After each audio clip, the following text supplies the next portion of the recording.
everybody. Welcome to Unmuzzled. I'm Sarah Locke, the host.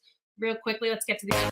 Thank you so much to our presenting sponsors. Canine Cruise is the place to take your pet. They offer dog and cat boarding, dog daycare, pet retail, and mindful day school. With over 12,000 square feet of indoor space and a spacious yard, they're the one-stop shop for professional pet care in Chicago. Bark Pouch makes mess-free, lickable treats for a delightful time with your dogs. Reward good greetings, treat calm table manners, or enjoy a walk together with their easy-to-use pouch. With 5 irresistible, all-human-grade recipes in 2 sizes, even picky pups find a favorite. One gentle squeeze and a quick lick of Bark Pouch treats, and you'll enjoy amazing attention, even when you're wearing gloves. Hopefully we're out of winter soon, though. Kiki's Corner Natural Pet Foods in downtown Winfield, just a block south of CDH Hospital on the railroad tracks. Kiki's has all your food and health aid needs for dogs and cats. Kiki's Corner for a healthy, happy pet. Thank you, sponsors. I appreciate it. I'm bringing Elli right in because I'm so excited to have her. She's got a lot going on, as usual. But Elli is from Mr. Bones and Company. And Elli, I have admired you and everything you do for so long. So I want to, yeah, of course. I kind of want to start at the beginning because I just love the story of Mr. Bones and how this all started. I think it's a great lesson for everybody. And I think we'll get to kind of the stigma of, behavior, youth, that kind of thing, because I just love the story. So can you kind of start from the beginning? I know Mr. Bones and Company started in 2013, but Mr. Bones' story starts a little bit before that. Yes. He pretty much changed the trajectory. I mean, that's such a cliche. He is my cliche. He changed the trajectory of my life. It started with Charlotte, who is right there. I can't move there we go. There's Charlotte. And behind me, she just turned 14. And I adopted her and literally had no idea what I was doing. I mean, I was better off getting a goldfish, but I'm a trier. So I learned everything. I cut my teeth on her and I made all my mistakes on her. And then just sort of on a whim, I got unengaged and was just sort of having a bad night with some girlfriends. And we were in a Mexican restaurant drinking margaritas. And I came home and found a random Facebook feed on what at-risk dogs are. And I had never known of that because all I knew was this really lovely private shelter that I adopted Charlotte through. And I sort of got in this whole world of, oh, wow, like, we have a pet overpopulation crisis. Dogs die because we don't have the capacity of care. And so I'd had a few margaritas and I always joked if he was a girl, he'd be Margarita. I found him, reserved him. That was it. Went to bed. The next day, get a call from ACC and they're like, hey, are you going to come get Danny? And I was like, oh, you have the wrong number. I don't have kids. I just assumed it was a school calling. And they're like, this is the ACC. You reserved this dog last night. And I was like, oh, great. Well, I can come tomorrow. And they're like, he has until 2 today. So there I went. And, I didn't know that dogs had behavior issues. Like I just knew Charlotte as a puppy and that was it. Like she was my first experience with the dog. So Bones taught me an entire world of struggles and problems and just ways that dogs are not set up to succeed. And then they have to carry that forward for the rest of their lives. So I, set out to work with him. And again, I learned even more. I assumed I knew everything now because I had Charlotte and I was done messing up with her. And just sort of learned with a baptism by fire with Bones, I learned that aversive tactics, aversive training, heightens aggression, it escalated all of his conditions. I learned how to be a better dog guardian, a better mom, all by doing the wrong things, which I think, is the way most of us learn. Human error is what is supposed to teach us, what path to move forward on and sort of learn from our mistakes. And I learned so much from him. And ultimately came to the conclusion that I couldn't fix him because we cannot save them all. I will try. I will die trying. But ultimately, you know, made what I used to think of as like the hardest decision of my life, and then changed my point of view. It was the bravest decision of my life because it was like I learned how to be selfless with Charlotte. Like she taught me about a world beyond just myself. But with Mr. Bones, oh God, it chokes me up like 6 years later. I learned to be brave. And we have to be brave. Like we have to move forward in this world. And we have to operate from the mode of bravery. So yeah, I still carry him with me, and everything I do today is for him and for Charlotte. It's in Bones' honor. And behavior euthanasia is tough. I would be lying if I said I didn't second guess myself on the regular. You know, I've been trying to sell our farm for the last 4 years and keep boomeranging back. And somebody commented on one of my Instagram posts recently when I was sharing, hey, I'm actually not living on the road forever. It was only 5 months. Now I have to come back. They commented and put words out there that had just been in here. And that was, Mr. Bones doesn't want you to go. Like Charlotte has to pass from there. And Joey has to pass from there. And first I was like, wah, wah. Okay, Debbie Downer, like who comments this? But then I was like, oh, the truth. You're speaking the truth. You're 100% right. And it's the reality that, gosh, these dogs are fantastic. And we're not meant for them to outlive us. Yeah. Oh my God, I'm tearing up over here with that. I'm so sorry. Like, did you want a Debbie Downer episode? Because I'm here for that. No, that's so true, though. I mean, it is incredible. I think too. There's like a million things I want to say, but that Facebook thing where I mean, you didn't even grow up with dogs, right? No, my mom actually, and I love her. She's amazing. She is so tolerant with all of my dogs, but she's so funny. Let me just grab this bully stick. Yeah. She got it. We're good. Oh, great. Now you know I'm not wearing actual pants. Okay, you should see mine. It's all good. My mom lied and told us that as children we were all allergic to dogs, and so was she. And like one of my brothers like just casually got a dog and then didn't die. And then my other brother got a dog, and he also did not go into anaphylactic shock. So we were like, wait a minute. So I have 3 brothers. We all have dogs.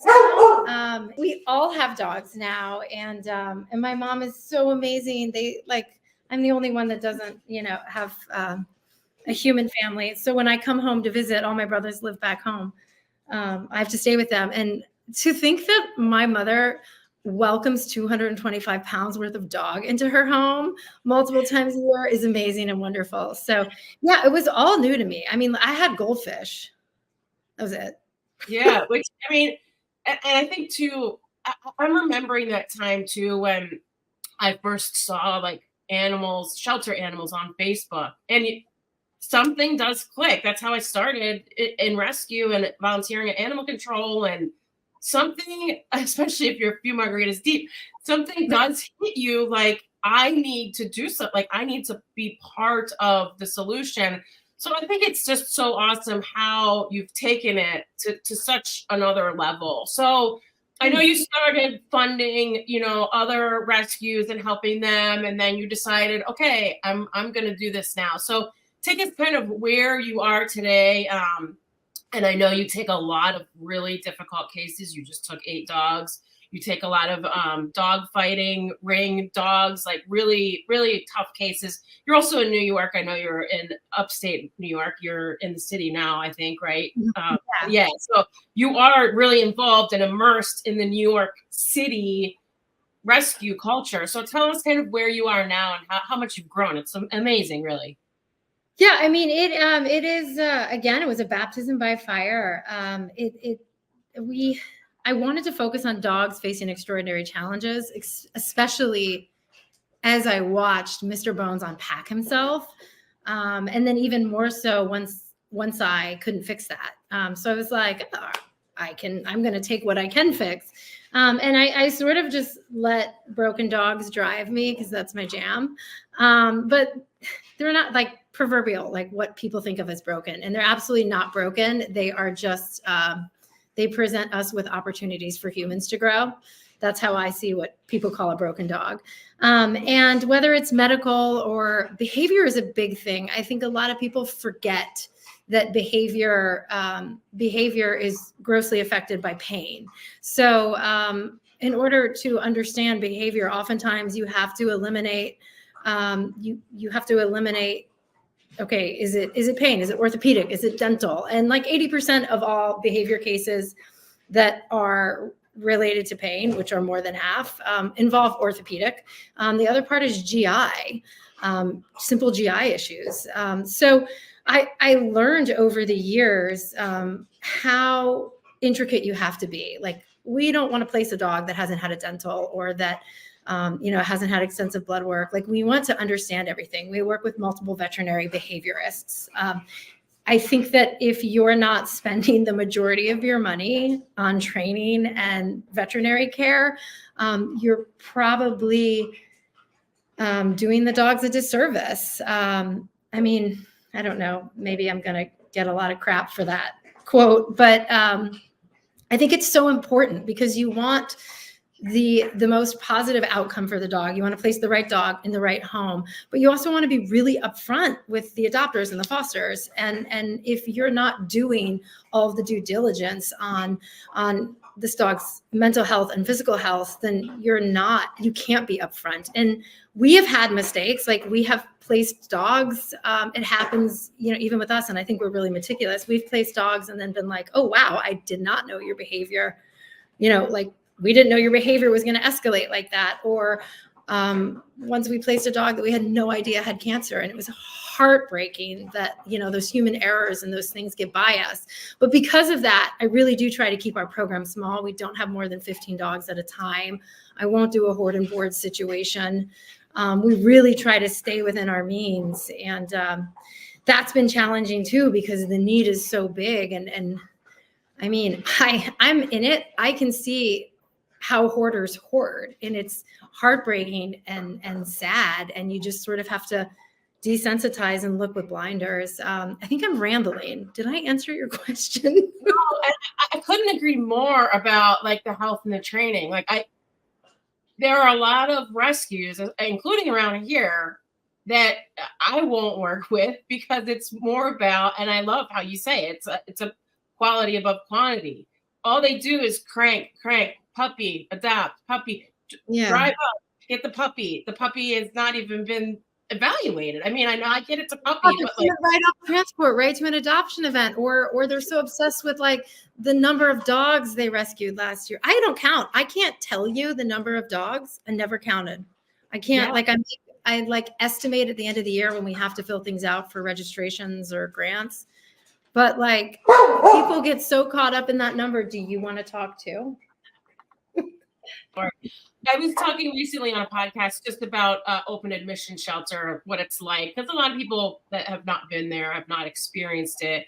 It's awful. It's an awful place for any dog, cat, hamster, whatever to be. But now you just mentioned, kind of this shelter crisis, this homeless dog crisis, stray dogs. We see them all the time here. We have people trying to capture stray dogs and loose dogs. You do probably feel that pressure. You just mentioned the hoarding situation. What do you think is the solution to this? Is it helping people more with their pets? Is it working on lease agreements that allow bully breeds? Like, what is this solution to this crisis? I mean, it's an onion. There's so many different layers. I think one of the biggest things is we have to stop criminalizing poverty. We have to we have to stop creating inherently racist breed bans in apartment buildings and insurance policies. We have to create affordable pet care outside of the big publicly traded companies.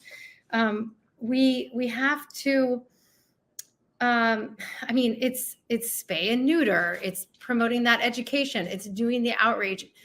I will say that I think one of the biggest part is doing the work to keep the pet at home. Excuse you, Charlotte agrees. Doing the work to keep the pet with their current guardians. I am not a fan of of the mentality where somebody that comes from a higher socioeconomic means thinks that they can give a dog a home that's better than somebody that doesn't have a lot of money. And I see a lot of that. I've seen a lot of that. I think a lot of that has changed. Been doing this almost 11 years now, and I have seen it change from the way it was in the beginning. But there is, hell. So the white savior complex in rescue drives me up the freaking wall. So there's so much, but I do think we can do the most to get us out of this crisis. I would say the two biggest things would be widespread spay and neuter. And with that, registering, like forcing backyard breeders to be registered and like to not just willy-nilly it and allow this to be sold, like ads on Craigslist, stuff like that. But the other biggest thing is helping dogs stay in their current home. Providing the resources that guardians need to be able to keep their pets. I'm so sorry. I have to feed my dog. I love it. It's cute. You do you. Don't worry. We're here. We're here. Charlotte is here to take over the world, just so you know. Evil doesn't die. This girl's 14 and she's going to go strong. Yeah, that's a great point. So, the diversion program that we had in Chicago, when I first started volunteering at animal control in Chicago, I did a lot of that judging, like, why are you surrendering your animal? When you actually talk to a person and listen to them and know what are the problems and how can we help you? Like, how can I help you keep your dog? It changes your world. It changes their world when you can actually just listen to somebody and hear them out and see if there's a way to help them. And if everybody could do that instead of judging, it would be a totally different world. But yeah, I do love that. Do you have a favorite? I know it's hard because you don't want to pick favorites, but do you have like a favorite rescue story or a favorite dog that, I do. I do. There's two. One was one of our very first cases, Jasmine. She had been at a really small municipal sort of maybe it was like a county shelter in a very rural part of upstate New York or Hudson Valley, New York. I think Warwick, maybe not. But anyway, she was there for years, and we came in and we got her double TPLOs. This was within the very first year of our organization. And this is before I understood, aversive training is not okay. And we also didn't have fosters. And I was sort of like flying by the seat of my pants. So she ended up in a board and train, which that's a can of worms we can talk about on another episode. But she ended up there with a trainer who trains military and police dogs. And that's a whole different ballgame. And so she was exposed to those tactics, and she didn't really need to be, but she was, and I only knew this after the fact. She became my favorite after the fact. And then we eventually placed her with an amazing family that had applied to adopt one of my very first behavior euthanasia cases, and the one that sort of like rocked my world. They had applied for her. And we had to tell them, I'm sorry, like we had to euthanize it. It was horrible. And I said, we have this dog named Jasmine, and she's been homeless now 3 or 4 years all in. And they were like, let me meet her. And they met her because I drove her halfway to Virginia. And they were amazing. And we became friendly. She came to she was in the city visiting her daughter maybe a year or two later. And we met up in Central Park, and Jasmine remembered me. And they gave this dog that everybody just wouldn't look at because of the stigma of how many years they've been homeless. They gave her the most amazing life. I just shared her story again on our sort of alumni recaps that we were doing when we were on a pause. And she reached out to me. She's just the most lovely woman. And I love her for that. So that, and then I'm sure you know who Tink is. Tink was like, it was like I like gave a baby I had up for adoption. Like that was such a struggle to not keep her. It was a love-hate because this thing was tethered to me for 3 months, just because her persistent right aortic arch condition that basically turned into like mega esophagus, like just having to wear this dog and be with this dog. And cleaning out, like moving some things and cleaning furniture the other day. And I found more of her vomit behind like my mattress stuck in the bed frame. And it was so funny. I'll find random puppy poo from like a litter from 7 years earlier, like behind the radiator. But I've just not found random puppy vomit. And it kind of made me cry because I was like, oh, I love her. And this is probably why I die alone, I'm sure, because like I think the most romantic thing this Valentine's Day was last week I found old vomit. Which I love. Like, it's totally, you're my kind of human, you know? I love it.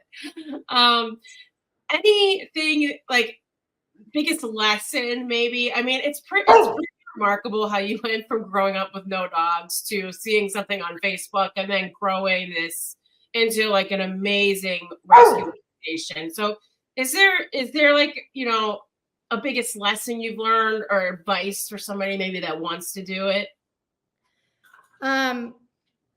Don't let it consume you, because when we allow problems, whether they're related to human welfare or animal welfare, consume us, we are useless. Part of our pause was also me taking a break because I had compassion fatigue and I was so burnt out. And I've never been somebody like, thankfully, I've never been like, oh, I'm depressed, I'm so sad, but I just got so bummed out as well. Like, you have to realize and commit to being in an environment in an industry. You have to stop yelling at me. You have to commit in being in an environment in an industry that you're not going to fix. I'm not going to fix this. So I have to accept that I will do this for the rest of my life or until I retire, but I will not fix it. This problem won't go away. I am not here to get to the finish line because I'm not going to see that. Maybe, you know, the next generation or the one after is, but that's why I don't count. That's why I don't say we rescued and saved this many dogs this year. We had this many adoptions. I don't count because that implies there's a finish line somewhere and I'm trying to get to a certain number and I'm not. And so I want to stay active and mentally healthy and be the most, like, do the most good that I can.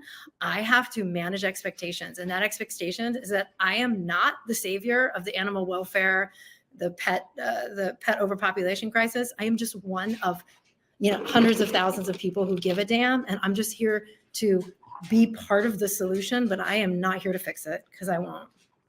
I love it, and I really do love quality over quantity. I mean, I think if every rescue and every foundation could take that and do that, I think everybody would be more successful. When you just are cranking and taking money and not caring about health and not caring about behavior and leaving fosters on an island to then go adopt a puppy from a breeder, like, you are part of the problem then, you know, and it's such an important message. Elli, you are awesome. I appreciate you joining me. I love you guys. If you're not following them, oh, there they are. Charlotte, they're all full. They don't need dinner because they've now had 20. They had dinner. They've had 3 Dogster Pupcocks, 2 bully sticks, full dinners, and now 20 treats. But hey, this is one of my favorite podcasts ever, Elli. So thank you. You're great. awesome. They're going to shit in the car on the way back home. Thank you for having me. I love you. Thank you for all you do. Take care. Keep it up. You're doing amazing work. Thank you. Everyone, go follow them, Mr. Bones and Company. Again, I've been following them since the beginning. I know so many people that listen and watch this podcast have too. It's just incredible work, incredible story. Behavior euthanasia is something that we should get into more on this podcast, actually, because there is a huge stigma about it. Rescues actually, and humans used to hide it from people.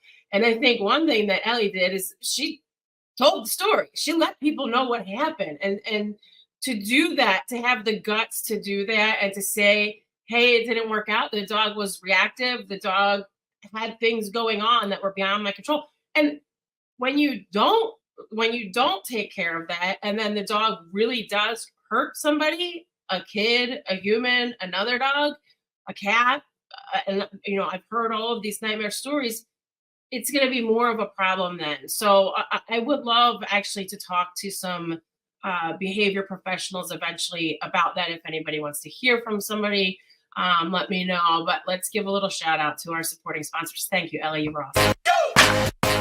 Thank you so much to our supporting sponsors. Give the gift of joy and memorable moments of furry loved ones with a gift card from Kimberly Kingen Photography. For more details, please visit her website at kimberlykingen.com or contact her directly at her email, kimberly@kimberlykingen.com. The Canine PT is Chicago's highest rated dog physical therapy clinic, and they're dedicated to enhancing the lives of your four-legged companions as they age or when recovering from an injury. They also offer a discount for rescue dogs. For more information, visit thek9pt.com. That's THEK9pt.com. Anything is Possible is Chicago's premier dog training company. They offer group classes for every stage of your dog's life and have a talented team of behavior specialists to work through any issues that need modification using positive reinforcement. Check out Anything is Possible.